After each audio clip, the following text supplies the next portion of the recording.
Hi friend, good morning. Welcome to my YouTube channel. आमे एबे बंझाकरी waterfall रु return होछु घर के जीवार लगी और आमको घर के पहुँचबार लगे लगे जीवा 3 दिन बोधे।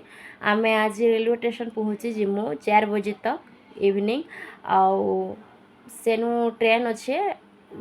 ट्रेन रु आमे कोलकाता के आर दिन पहुँची जिमु घर के जीवाले से 3 दिन लगवा।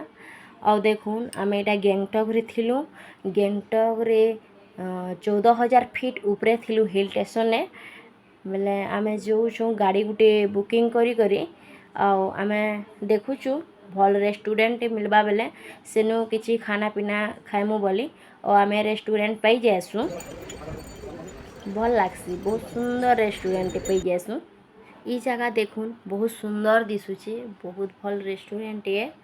आउ आमर ओडिशा रे बोधे एंता रेस्टोरेंट ने न आउ आमको बहुत सारा खाना भी आनी देसन। बहुत टेस्टी भी लागुथिला हेनेर खाना।